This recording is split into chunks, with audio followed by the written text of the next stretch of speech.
सबसे बड़ी खबर स्ट्रेट ऑफ हॉर्मुज से आ रही है, जहां अमेरिका के सबसे खतरनाक एयरक्राफ्ट कैरियर में से एक यूएसएस एब्राहम लिंकन अपने 2 युद्धपोत के साथ आगे बढ़ रहा है। सैटेलाइट तस्वीरों में इसे ओमान की खाड़ी के पास देखा गया है, जहां से ईरान की सीमा सिर्फ 200 किलोमीटर दूर है।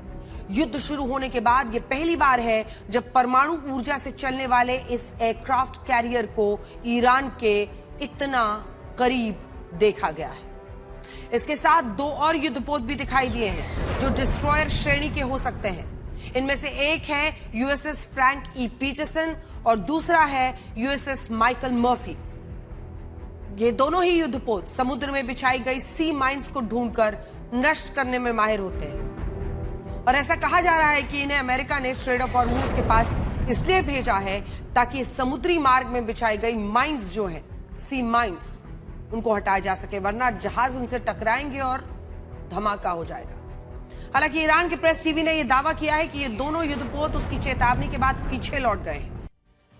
देखिए, मैं आपको बड़ी स्क्रीन पर दिखाती हूं कि स्ट्रेट ऑफ हॉर्मुज में ईरान ने कहां सी माइंस बिछाई है और आज हम ईरान को लेकर ये तमाम प्रश्न क्यों पूछ रहे हैं। आपको ये समझना होगा कि अगर ईरान आज ये सोचता है कि वो सी माइंस बिछाकर और नैतिकता की दुहाई पूरी दुनिया को देगा तो इस पर बहुत सारे प्रश्न उठते हैं। तो आइए सबसे पहले आपको बताते हैं ईरान ने बहुत चालाकी से क्या किया है। उसी इलाके में सी माइंस बिछाई है जो ओमान के अधिकार क्षेत्र में आता है।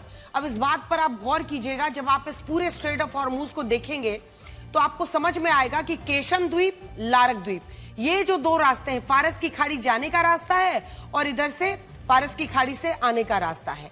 अब ये जो एरिया है ना ओमान का, ये वाला, इधर ओमान है, यहां पर यूएई है। जूम इन कीजिए, थोड़ा सा और जूम इन कीजिए।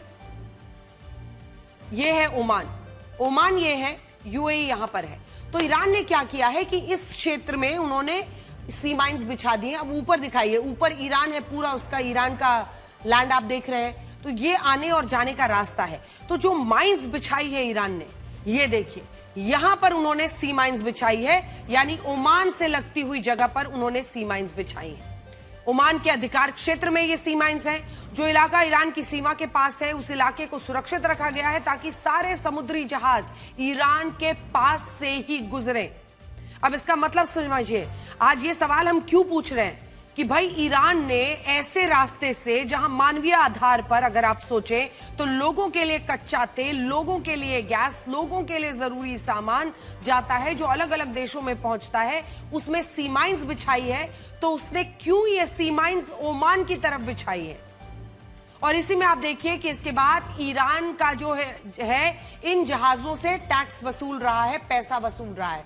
ये हम आपको रियल टाइम ट्रैकर दिखा रहे हैं जो कि मरीन ट्रैफिक दिखाता है, जिसमें कौन से जहाज, जो लाल जहाज है वो रुके हुए हैं, जो हरे जहाज है उनमें मूवमेंट हो रहा है। तो ये जो पूरा ओमान का एरिया, इधर नीचे का एरिया है, हॉर्मुज की खाड़ी में आप देख रहे हैं, ऊपर ईरान है। इस इलाके में ईरान ने पूरी सी माइंस बिछा दी है। हालांकि अब से कुछ देर पहले अमेरिका की सेंट्रल कमांड ने यह जानकारी दी है कि उसने ईरान के बंदरगाहों के पास ब्लॉकेड यानी नाकेबंदी लगा दी है। अब समझिए डोनाल्ड ट्रंप क्या कर रहे हैं, और यही बड़ी खबर है। डोनाल्ड ट्रंप ने आज शाम 7:30 बजे तक का वक्त दिया था, डेडलाइन दिया था नाकेबंदी करने का। वो कह रहे हैं कि अब तक तुम दादागिरी कर रहे थे हॉर्मुज पर, अब हम वहां पर नाकेबंदी करेंगे। और इस नाकेबंदी का मतलब क्या है? वो ये कि अमेरिका की नौसेना के जहाज ओमान की खाड़ी में रास्ता रोककर खड़े हो गए और राष्ट्रपति ट्रंप ने अब से कुछ देर पहले ये धमकी दी है कि अगर ईरान की कोई फास्ट अटैक बोट अमेरिका के ब्लॉकेड के पास आई तो उसे पानी में ही डुबो दिया जाएगा। ये पूरा खेल एक वाटर वॉर की तरफ बढ़ चुका है। राष्ट्रपति ट्रंप ये भी कह रहे हैं कि अब तक इन फास्ट अटैक बोट्स को अमेरिका की नौसेना ने इसलिए निशाना नहीं बनाया था क्योंकि उन्हें खतरा नहीं माना गया, लेकिन अब अमेरिकी नाकेबंदी को सुरक्षित बनाने के लिए ईरान की इन बोट्स पर हमले हो सकते हैं। अमेरिका ने साफ कहा है कि उसके समय अनुसार सुबह 10 बजे और भारतीय समय अनुसार आज शाम 7:30 बजे से अमेरिकी नाकेबंदी लागू हो गई है और इसीलिए हमने आपको बताया डेडलाइन खत्म हुई, उसके बाद से उसका कहना है कि नाकेबंदी लागू है। ये रियल टाइम ट्रैकर हम आपको दिखा रहे हैं। इस फैसले के तहत जो भी जहाज हॉर्मुज से गुजरने की कोशिश करेगा उसे रोककर जांच की जाएगी। खासतौर पर उन जहाजों पर नजर रखी जाएगी जिन्होंने ईरान को टोल दिया है, यानी हॉर्मुज पर ईरान ने जो टोल टैक्स का बूथ लगाया है ना, उस पर ताला लगाने के लिए अमेरिका स्ट्रेट ऑफ हॉर्मूज के पास पहुंच गया है। समझ लीजिए, उसकी कमाई को रोकने के लिए। हालांकि इस सब के बीच ईरान इंटरनेशनल के हवाले से बड़ी खबर यह आ रही है कि अब तक ईरान से भारत के जितने भी जहाज गुजरे हैं उनसे कोई भी टोल टैक्स या फीस नहीं वसूली गई है। भारत अपने जहाजों की आवाजाही के लिए ईरान को कोई टोल नहीं दे रहा, इसीलिए भारत को अमेरिका नाकेबंदी से, जो अमेरिकी नाकेबंदी है, उससे छूट मिल रही है। और ये हमारे लिए एक बहुत बड़ी बात है। जब ये युद्ध शुरू हुआ था तब कई नेताओं और लोगों ने भारत की विदेश नीति की आलोचना की थी। ये कहा कि भारत ने ईरान को शायद नाराज कर दिया है और अब हमारे लिए कई मुश्किलें पैदा होने वाली है। लेकिन आज सच क्या है? आज भारत के जहाज स्ट्रेट ऑफ हॉर्मूज को पार करके भी आ रहे हैं और ईरान हमसे टोल टैक्स भी नहीं ले रहा है, जो कि बाकी देशों से वो वसूल रहा है। क्या हम आपको ये काउंटडाउन भी दिखाना चाहते हैं जो ये बता रहा है कि अब अमेरिका और ईरान के बीच लागू हुए सीज फायर को खत्म होने में जानते हैं कितना वक्त बचा है? 199 घंटे, यानी 8 दिन और 7 घंटे। 14 दिनों का ये सीज फायर 8 अप्रैल को सुबह 4:02 पर लागू हुआ था और अब तक इस सीज फायर के जो 5 घंटे 17 मिनट बीते हैं उनमें अमेरिका और ईरान की इस्लामाबाद में हुई शांति वार्ता बिना नतीजा खत्म हो चुकी है। यहां यह समझना भी जरूरी है कि अमेरिका इस नाकेबंदी में किन जहाजों को रोकेगा, किन जहाजों की तलाशी लेगा और किन जहाजों को इस नाकेबंदी से छूट मिलेगी। तो सबसे पहले उन सभी जहाजों की अमेरिका द्वारा जांच की जाएगी जो ईरान के बंदरगाह और उसके तटीय इलाकों से आ रहे हैं। अमेरिका ने कहा है कि वो ओमान की खाड़ी, फारस की खाड़ी और स्ट्रेट ऑफ हॉर्मूज में मौजूद ईरान के सभी बंदरगाह से आने वाले जहाजों की तलाशी लेगा। खासकर उन जहाजों की जांच होगी जो ईरान को टोल देकर आ रहे हैं। तो खाड़ी क्षेत्र में ईरानी पोर्ट्स जहां जहां पर नाकेबंदी की बात अमेरिका कर रहा है, ईरान के जिन बंदरगाहों की अमेरिका ने नाकेबंदी की है उनमें खुर्रम शहर, माह शहर, इमाम खोमैनी बंदरगाह, खार्ग द्वीप, बुशहर, असाल्युए, लावन द्वीप, सीरी, बंदर अब्बास और चाबहार पोर्ट, सभी पोर्ट शामिल है जो आपको इस वक्त टेलीविजन स्क्रीन पर इस मैप के जरिए हम दिखा रहे हैं।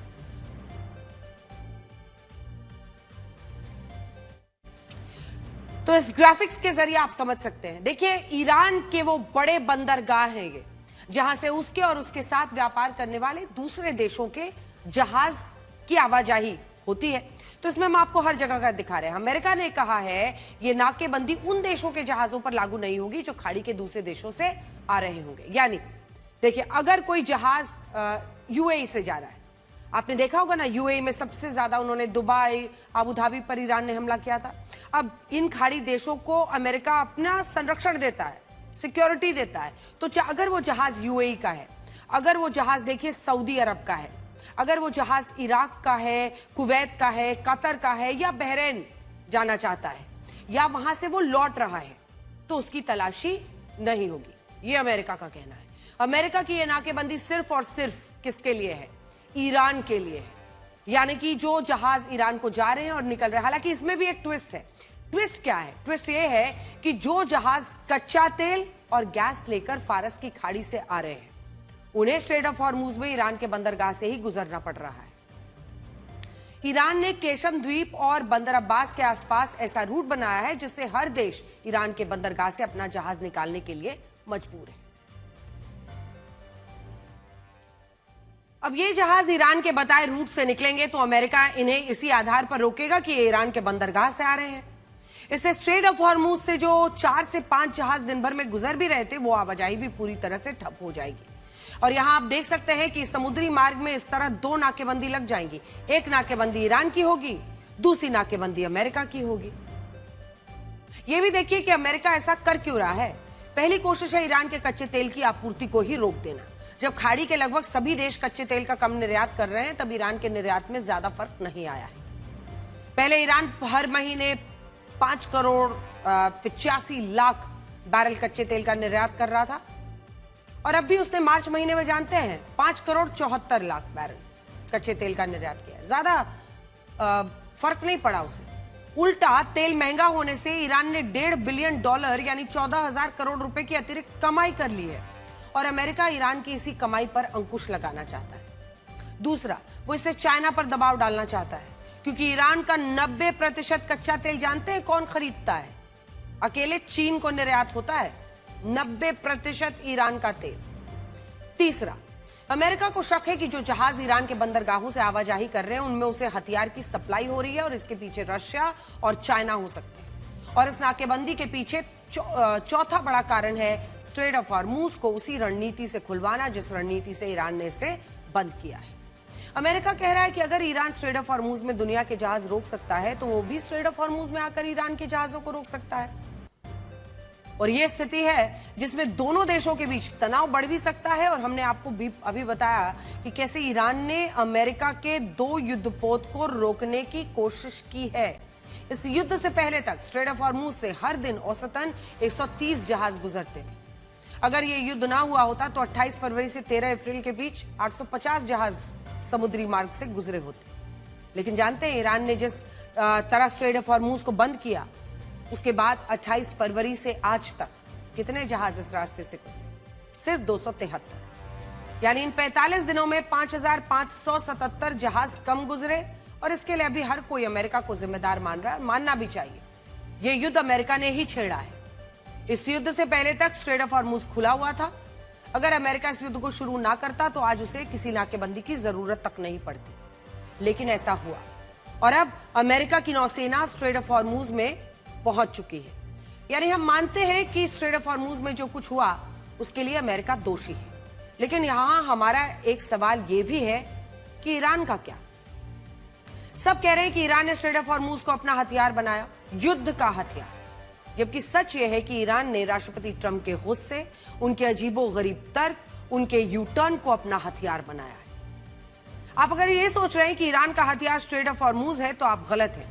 हकीकत में तो ईरान का हथियार खुद राष्ट्रपति ट्रंप है, जिनके कारण ईरान की मनमानी, उसकी गुंडागर्दी की आज कोई बात नहीं कर रहा है। आज अगर ईरान की जगह कोई और देश होता और उसके कारण दुनिया की 59% आबादी को महंगाई की मार झेलनी पड़ती तो सोचिए क्या होता। दुनिया के 486 करोड़ लोगों को कच्चे तेल और गैस की किल्लत का सामना करना पड़ता, 40 लाख लोग भुखमरी की गहरी खाई में चले जाते तो क्या होता? क्या उस देश से सवाल नहीं पूछे जाते?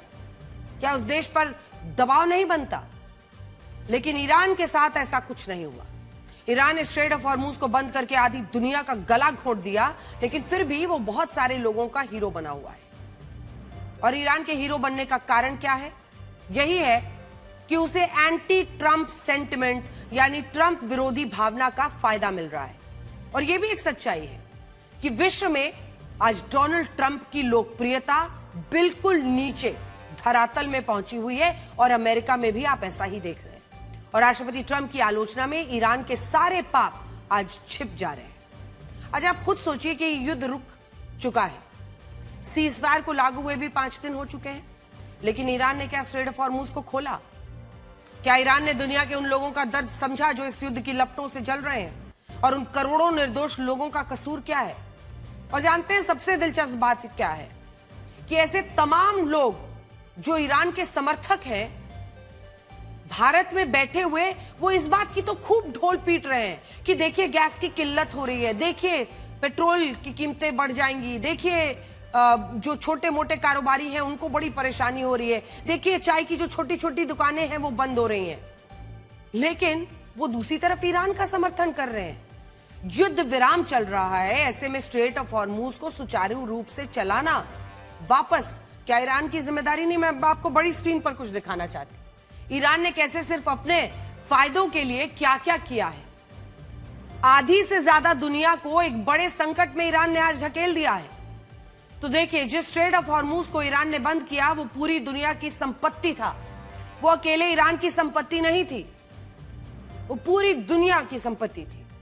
इससे एशिया के 389 करोड़ लोगों को कच्चे तेल और गैस की आपूर्ति में दिक्कत हो रही है।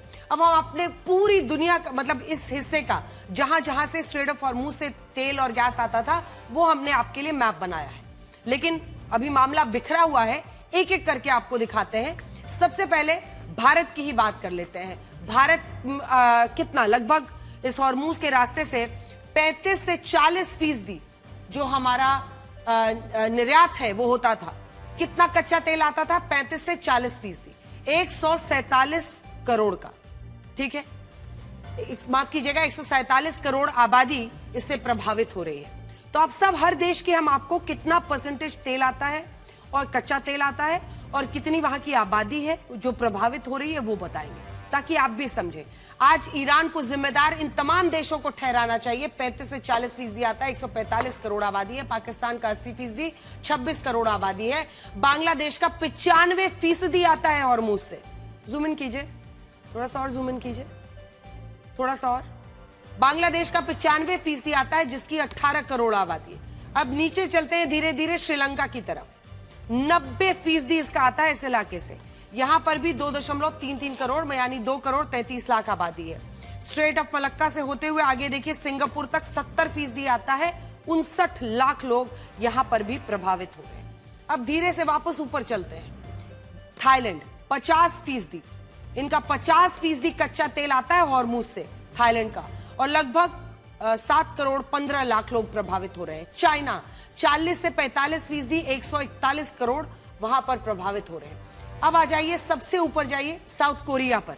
सबसे ऊपर साउथ कोरिया का 61% हॉर्मुज से आता है, 5 करोड़ 16 लाख लोग प्रभावित हो रहे हैं। जापान का 95% आता है, 95%। आप सोचिए, 12.24 करोड़ लोग जो वहां पर हैं, यानी 12 करोड़ 24 लाख वो प्रभावित हो रहे हैं। ताइवान का 60% कच्चा तेल आता है, 2 करोड़ 3 लाख लोग प्रभावित हो रहे हैं। वियतनाम जैसा देश, आप सोचिए, वियतनाम जैसा देश जिसका 85% जो कच्चा तेल है वो स्ट्रेट ऑफ हॉर्मुज से उधर से आता है, और यहां पर लगभग 10.25 करोड़ लोग प्रभावित होंगे। फिलीपींस का 98% आता है, 98%।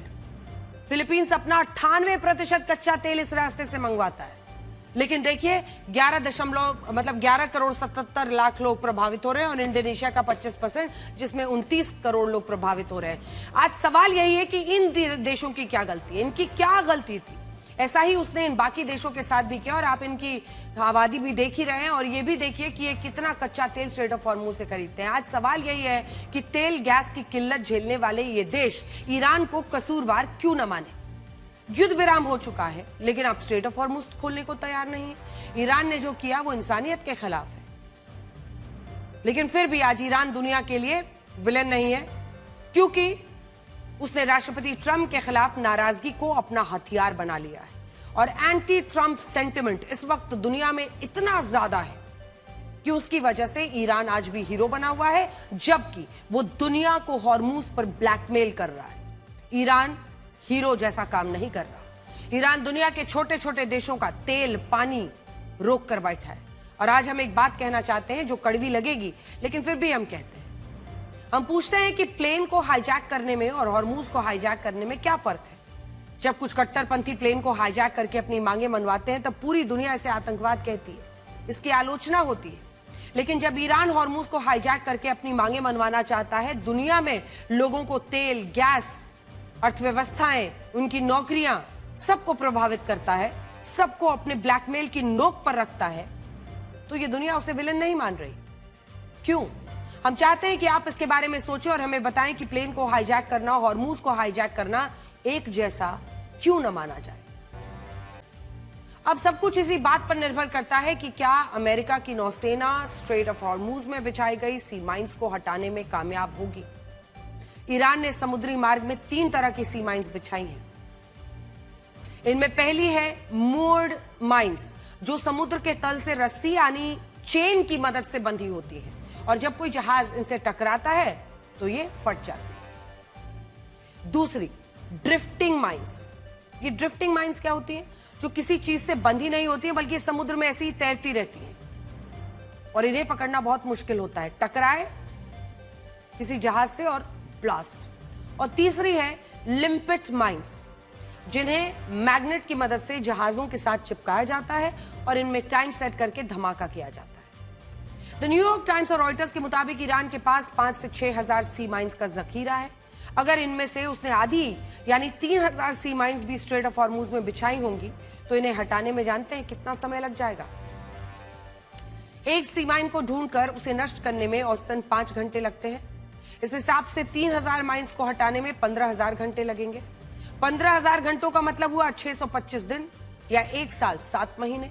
अगर अमेरिका एक साथ 20 टीमें भी इन सी माइंस को ढूंढकर नष्ट करने में लग जाता है, तब भी ऐसा करने में पूरी तरह से कम 3 महीने चाहिए होंगे। तो पहले तो ईरान ने इन इलाकों में सी माइंस बिछा दिया, खास तौर पर ओमान की तरफ। आज इस पर भी तो सवाल पूछा जाना चाहिए कि एक ऐसा रास्ता जहां से लोगों के लिए कच्चा तेल और सामान जाता है, आपने उस रास्ते पर सी माइंस क्या सोचकर बिछाया, जिसके बारे में शायद आज आपको भी पता नहीं है कि वो सी माइंस कहां कहां पर फैली हैं।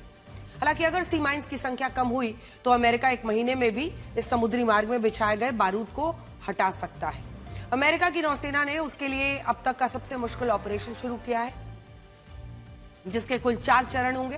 पहले चरण में समुद्री ड्रोन्स और हेलीकॉप्टर्स की मदद से उन इलाकों की पहचान की जाएगी जहां सी माइंस को बिछाया गया है।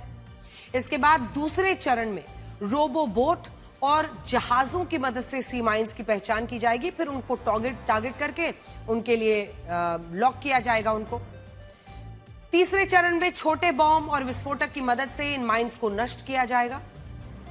और चौथे चरण में अमेरिका के बड़े युद्धपोत स्ट्रेट ऑफ हॉर्मुज को सुरक्षित करके उसे सभी जहाजों के लिए खोलने का काम करेंगे।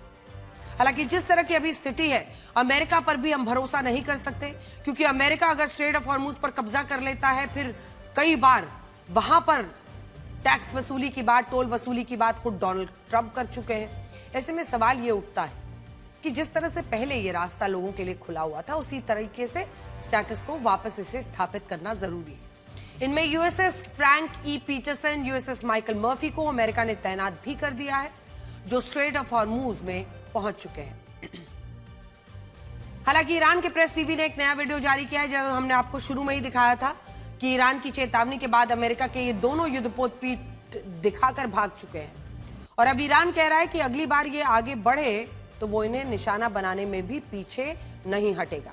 इसके अलावा अमेरिका ने लिटोरल कॉम्बैट शिप्स भी स्ट्रेट ऑफ हॉर्मुज में भेज दिए हैं, जो माइंस को ढूंढेंगे, उन्हें नष्ट करेंगे।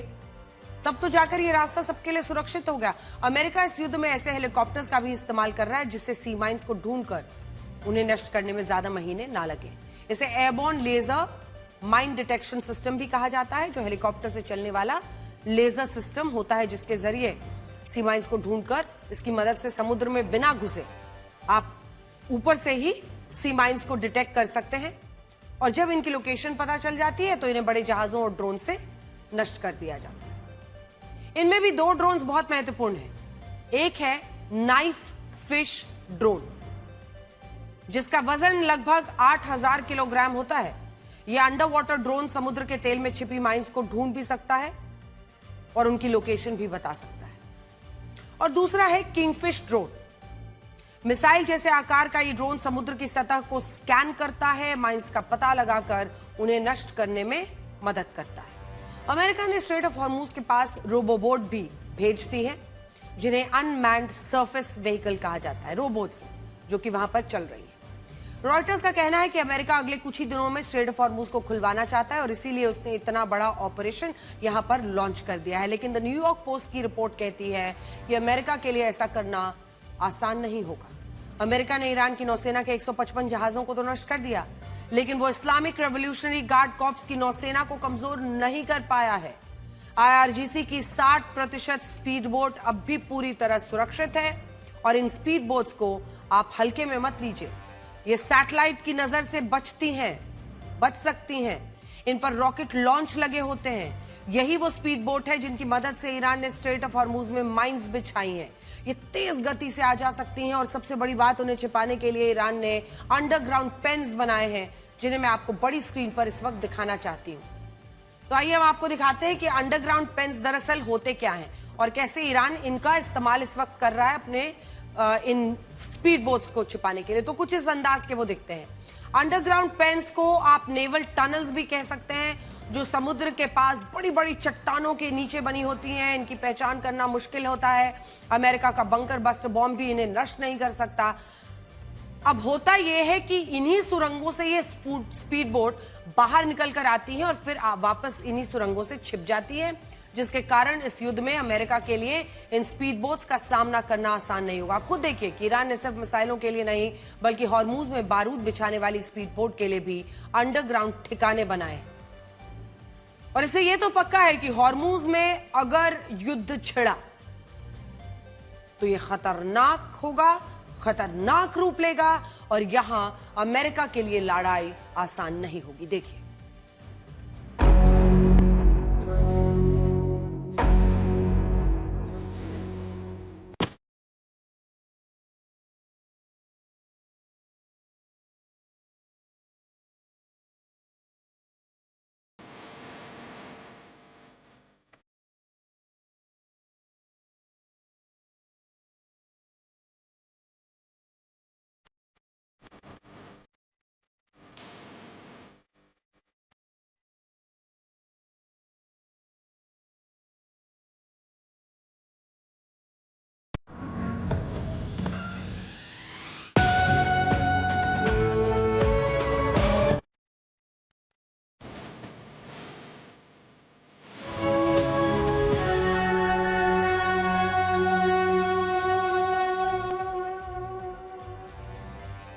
ये तैयारी बताती है कि ईरान ने किस तरह से वर्षों तक इस पूरे इलाके में एक महायुद्ध की तैयारी की हुई है। ये तस्वीरें बताती हैं कि यहां पर ईरान को एडवांटेज होम ग्राउंड है। ये तस्वीरें बताती हैं कि ईरान ने हर कदम पर अपने आगे के कदम सोचे हुए हैं। उसने ये तय किया हुआ है कि अमेरिका क्या करेगा, उसका काउंटर अटैक ऐसे में क्या होगा। और यही इस वक्त सबसे बड़ा एडवांटेज है ईरान के लिए और अमेरिका के लिए सबसे बड़ा चैलेंज। ये अंडरग्राउंड, सोचिए आप, अगर पानी के नीचे इस तरह से उन्होंने स्पीड बोट्स के लिए रास्ता बनाया हुआ है तो आप इसका अंदाजा लगा सकते हैं कि ईरान ने इस युद्ध की कैसे तैयारी की हुई है। अब इस सवाल पर जरा आते हैं कि इस्लामाबाद में अमेरिका और ईरान की बातचीत फेल हुई तो इसे जानबूझकर क्या फेल कराया गया। आज हम आपको एक इनसाइड स्टोरी सुनाना चाहते हैं। राष्ट्रपति ट्रंप इसके लिए ईरान को जिम्मेदार बता रहे हैं। ये कह रहे हैं कि ईरान अपने परमाणु कार्यक्रम को जारी रखना चाहता है जिसे अमेरिका स्वीकार नहीं करेगा, जबकि ईरान कह रहा है कि अमेरिका उसका भरोसा जीतने में नाकाम रहा और जब तक अमेरिका ईरान का भरोसा नहीं जीतेगा तब तक दोनों देशों के बीच किसी भी तरह की डील होना ही असंभव है। अभी कुल 4 शर्तों पर पूरी बातचीत फंसी है। ईरान चाहता है कि अमेरिका स्ट्रेट ऑफ हॉर्मूज पर उसके नियंत्रण को स्वीकार करे, जबकि अमेरिका चाहता है कि स्ट्रेट ऑफ हॉर्मूज को बिना शर्त खोला जाए। ईरान ये चाहता है कि उसके यूरेनियम एनरिचमेंट प्रोग्राम को बंद ना कराया जाए। ईरान के मुताबिक वो इस्तेमाल इसका सिर्फ न्यूक्लियर एनर्जी, कैंसर के इलाज, रिसर्च, नागरिक उपयोग में करना चाहता है। वो परमाणु हथियार कभी नहीं बनाएगा। लेकिन अमेरिका कह रहा है कि वो इस मामले में ईरान पर भरोसा नहीं करेगा, कभी नहीं करेगा। अमेरिका और ईरान की डील तभी होगी जब ईरान अपने न्यूक्लियर प्रोग्राम को सीमित करेगा। ईरान, तीसरी बात, ईरान ये भी चाहता है कि लेबनान में सीज फायर लागू हो। अमेरिका इजराइल को ऐसा करने के लिए मजबूर करे, लेकिन अमेरिका कह रहा है कि वो लेबनान को इस डील का हिस्सा नहीं बनाएगा। इसका कारण यह भी है कि कल को अगर इजराइल ने फिर से लेबनान में हमले शुरू कर दिए तो ईरान उसे अमेरिका के साथ अपनी डील का उल्लंघन मानेगा और इससे अमेरिका और ईरान के बीच तनाव बना रहेगा। अमेरिका का कहना है कि वो लेबनान की कोई गारंटी नहीं ले सकता और ईरान को भी ऐसा नहीं करना चाहिए। और आखिरी शर्त मुआवजे को लेकर है। ईरान चाहता है कि उसे इस युद्ध में हुए नुकसान का पूरा मुआवजा दिया जाए। ना सिर्फ मुआवजा दिया जाए बल्कि स्ट्रेट ऑफ हॉर्मूज में उसे सभी जहाजों से शुल्क वसूलने की कानूनी इजाजत मिले, जबकि अमेरिका कह रहा है कि यह तो संभव ही नहीं है। और यही कारण है कि इस्लामाबाद में अमेरिका और ईरान की हुई बातचीत खत्म हो गई और अब अमेरिका ने अपनी नौसेना को स्ट्रेट ऑफ हॉर्मूज में भेज दिया है। और यह सब यूं ही नहीं हुआ है, हम आपको इसके पीछे का पूरा खेल समझाते हैं। आप याद कीजिए, जब राष्ट्रपति डोनाल्ड ट्रंप ने सीज फायर का ऐलान किया था तब पूरी दुनिया में किसे विलेन माना जा रहा था? विलेन था अमेरिका। पूरी दुनिया ये कह रही थी कि अमेरिका को ये युद्ध रोक देना चाहिए। अमेरिका के लोग भी इसके लिए जबरदस्त दबाव बना रहे थे। अब द न्यूयॉर्क पोस्ट की एक रिपोर्ट कहती है कि राष्ट्रपति ट्रंप ने इसी दबाव को हटाने के लिए सीज फायर का ट्रंप कार्ड खेला। उन्होंने ईरान के 10 सूत्रीय मांगों के प्रस्ताव को बातचीत के लिए स्वीकार कर लिया। चलिए बातचीत इस पर करते हैं। इससे जो युद्ध थमता हुआ नहीं दिख रहा था, वो युद्ध 14 दिनों के लिए रुक गया। ऐसा करके अमेरिका ने दुनिया को बता दिया कि वो युद्ध रोक भी सकता है। अब गेंद ईरान के पाले में गई। ईरान को स्ट्रेट ऑफ हॉर्मूज खोलना था, लेकिन उसने ऐसा नहीं किया।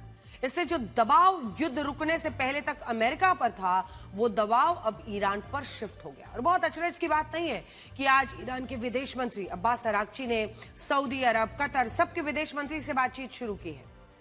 दुनिया में इस बात की चर्चा शुरू हो गई है कि जब युद्ध रुक चुका है, तब भी क्या स्ट्रेट ऑफ हॉर्मूज को ईरान द्वारा बंद करके रखना जाना सही हो सकता है? ये पहला दांव था जिससे अमेरिका ने ईरान को घेरा। इसके बाद दूसरा दांव अमेरिका ने तब चला जब उपराष्ट्रपति जेडी वैंस को इस्लामाबाद में शांति वार्ता के लिए भेजा गया। अब उस पर भी न्यूयॉर्क टाइम्स की इस रिपोर्ट की एक अपनी थ्योरी है। उपराष्ट्रपति जेडी वैंस वही नेता हैं जो इस युद्ध का विरोध कर रहे थे। अब डोनाल्ड ट्रंप ने क्या किया? अमेरिका के लोगों के लिए ने इसके लिए जेडी वैंस की खूब प्रशंसा की और डोनाल्ड ट्रंप की भत्सना हो रही थी। अमेरिका में यहां तक कहा गया कि अगर उपराष्ट्रपति जेडी वैंस की चलती तो ये युद्ध होता ही नहीं। लेकिन राष्ट्रपति ट्रंप ने यहां भी एक मास्टर स्ट्रोक खेल दिया। वो क्या? उन्होंने ईरान से बातचीत के लिए जेडी वैंस को ही भेज दिया, और जब ईरान अपनी मांगों को लेकर अड़ा रहा, बातचीत का नतीजा नहीं निकला, तो सबने यही समझा कि ईरान ही अनरीजनेबल हो गया है। अमेरिका के लोगों में ये बातें होने लगी कि अब तो जेडी वैंस ईरान से बातचीत कर रहे थे, तब भी ईरान ने अमेरिका से कोई डील क्यों नहीं की? यानी नटशेल में कहें तो जेडी वैंस ईरान के खिलाफ युद्ध नहीं चाहते थे। जब उन्हें ही ईरान ने निराश कर दिया, तो ये नैरेटिव खड़ा हो गया कि राष्ट्रपति ट्रंप शायद ईरान को लेकर सही है, कि जो जेडी वैंस युद्ध नहीं चाहते थे, उनकी भी बात वो मानने को तैयार नहीं है। क्योंकि अभी तक यही शिकायत थी ना ईरान की कि वो यहूदी धर्म मानने वाले अपने पीस एनवॉय स्टीव विटकॉफ को भेज देते हैं, या अपने यहूदी धर्म को मानने वाले दामाद जैरेड कुशनर को भेज देते हैं। तो जेडी वैंस को भेजकर भी पूरी इमेज व्हाइट वॉश करने की कोशिश हुई। और यही कारण है कि बातचीत रुकते ही राष्ट्रपति ट्रंप ने इस युद्ध का सबसे बड़ा दांव खेल दिया। उन्होंने स्ट्रेट ऑफ हॉर्मूज में अपनी नौसेना उतार दी। नौसेना उतारकर उन्होंने क्या कहा? यही कहा कि वो समुद्री मार्ग में बिछाई गई माइंस को हटाकर इस रास्ते को खुलवाना चाहते हैं, और ये एक ऐसी चीज है जिसमें ईरान फंस गया है। अब कल तक ईरान ये कह रहा था कि वो इन माइंस को ढूंढ नहीं पा रहा है, तो जब तुम ही नहीं ढूंढ पा रहे तो अमेरिका ने अपने जहाज भेज दिए।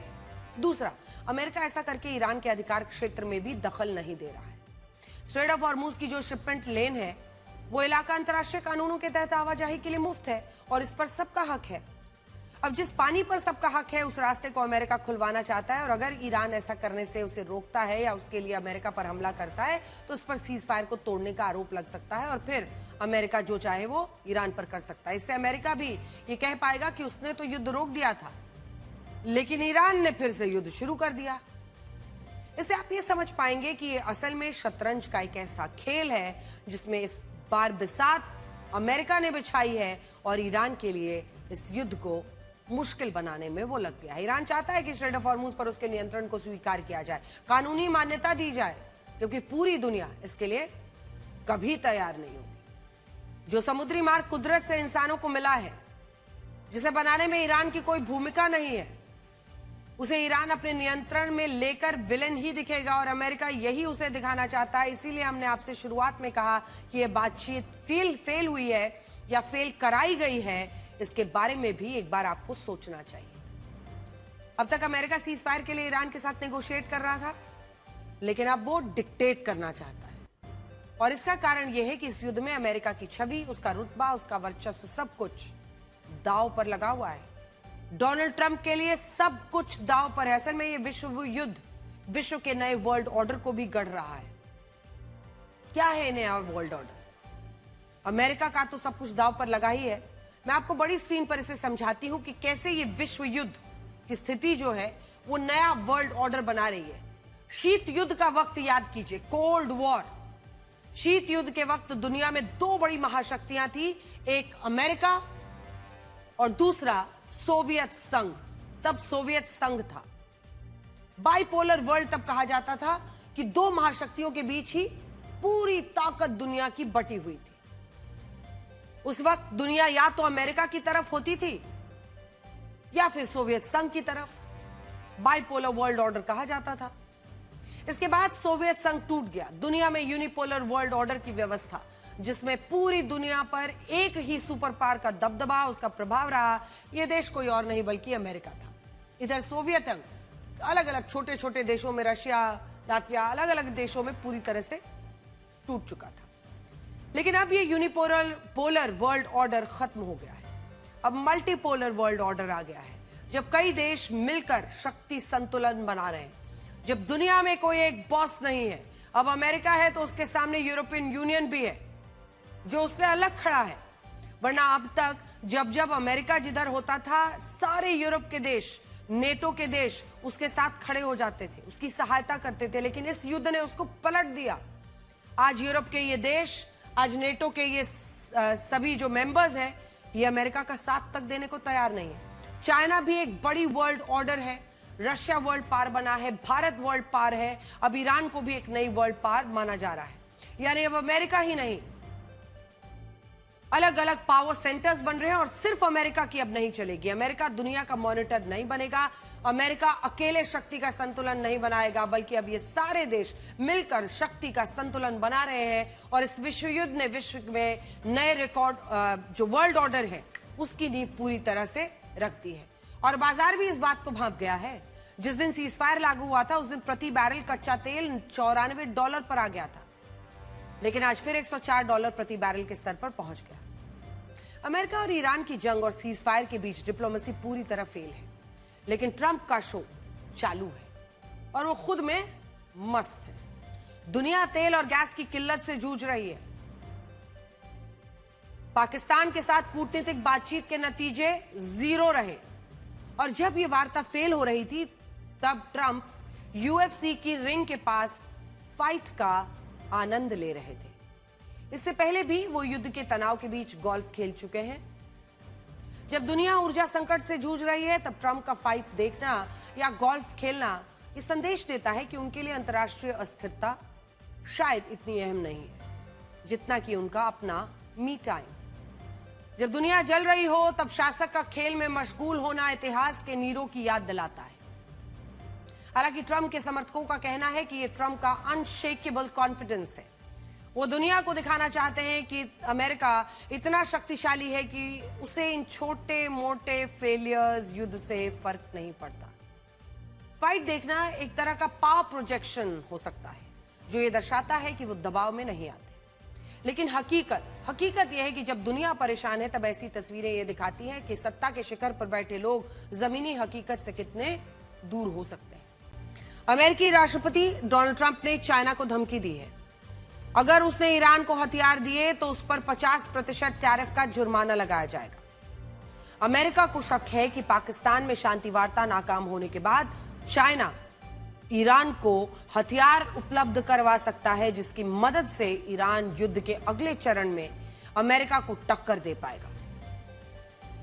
अमेरिका ने केवल चाइना ही नहीं, हर उस देश को धमकी दी है जो ईरान को हथियार उपलब्ध करवाने के बारे में सोच रहा है।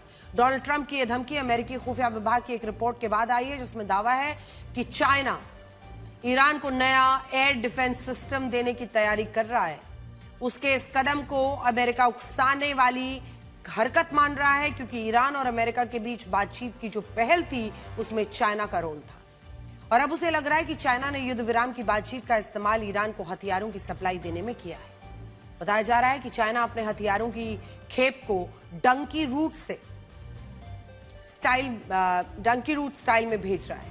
वो पहले अपने हथियारों को किसी अन्य देश में भेजता है, वहां से हथियार किसी अन्य देश में पहुंचते हैं, और कई देशों से होते हुए वो हथियार ईरान पहुंच रहे हैं। इससे फायदा यह हो रहा है कि हथियारों की डिलीवरी का असली स्रोत पता नहीं चल पा रहा।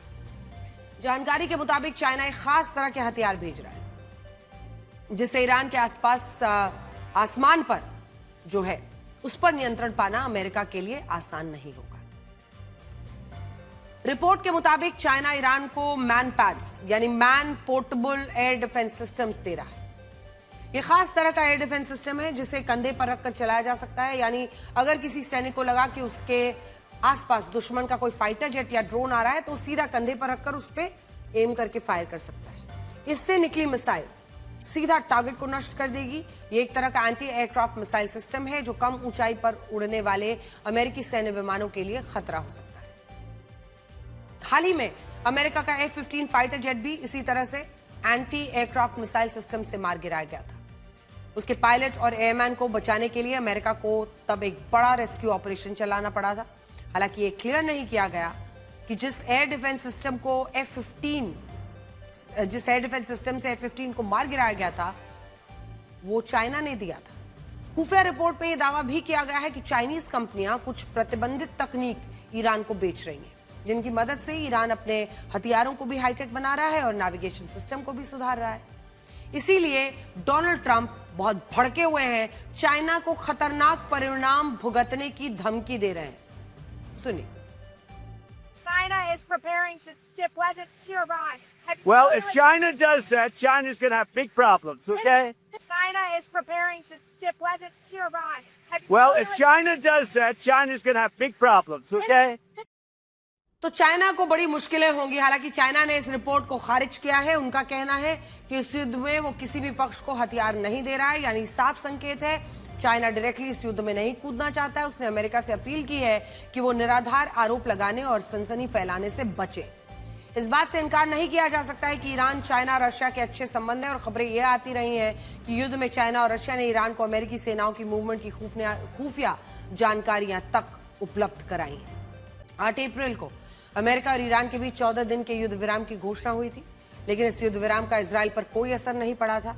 उसने युद्ध विराम की घोषणा के पहले ही दिन लेबनान पर बड़े हमले किए थे, जिसमें 350 से भी ज्यादा लोग मारे गए थे। इन हमलों के साथ साथ इजराइल ने एक बात साफ कर दी थी कि युद्ध विराम की शर्तों में लेबनान शामिल नहीं है। हालांकि ईरान ने लेबनान पर हमले बंद करने की शर्त रखी थी, लेकिन इजराइल और अमेरिका ने इससे इनकार कर दिया था। तभी से इजराइल का लेबनान ऑपरेशन जारी है। इजराइल के टारगेट पर लेबनान का दक्षिणी हिस्सा है। इजरायली सैनिक लेबनान के इस हिस्से पर धीरे धीरे अपना नियंत्रण हासिल करते जा रहे हैं। लेबनान पर हुए इजरायली हमलों में अब तक 2000 से ज्यादा लोग मारे जा चुके हैं और करीब 6500 लोग घायल हुए हैं। दक्षिणी लेबनान में रहने वाले लाखों लोगों को अपना घर बार छोड़कर सुरक्षित इलाकों में शरण लेनी पड़ी। इजराइल ने दक्षिणी लेबनान के शहर बिन जुबैल और नबातिये अल-फौका में एयर स्ट्राइक्स की। उसके अलावा अब्बासिया शहर पर ड्रोन अटैक हुआ, बजूरिया शहर पर इजरायली ड्रोन ने अटैक किया और ये ग्राउंड अटैक थे। इसके अलावा इजराइल ने सरल, घरबिये और चौकीन पर भी भीषण हमले किए। हम महान गायिका आशा भोसले को उनके गीतों के माध्यम से श्रद्धांजलि देना चाहते हैं। 92 साल की आशा जी 7 दशकों तक भारतीय संगीत का पर्याय बनी रही। संगीत के उस चंचल, साहसी और जादुई स्वर ने कल शाम मौन की चादर ओढ़ ली। बड़ी बहन लता मंगेशकर की गायकी से अलग हमें आशा भोसले ने अपने सुरों में क्लासिकल म्यूजिक की मर्यादा भी रखी, जैज की आधुनिकता भी वो लेकर आई। एक वक्त था जब फिल्म इंडस्ट्री में आशा जी को वो गाने मिला करते थे जिन्हें गाने से लता मंगेशकर या गीता दत्ता मना कर देती थी। अब गीता दत्त जिन गानों को मना कर देती थी, उसके बाद वो आशा जी के पास आते थे। संगीतकारों को लगता था कि आशा जी की आवाज में ठहराव नहीं है, लेकिन आवाज की उसी चंचलता को उन्होंने अपनी ताकत बनाया और गायकी की दुनिया में अपनी अलग पहचान बनाई।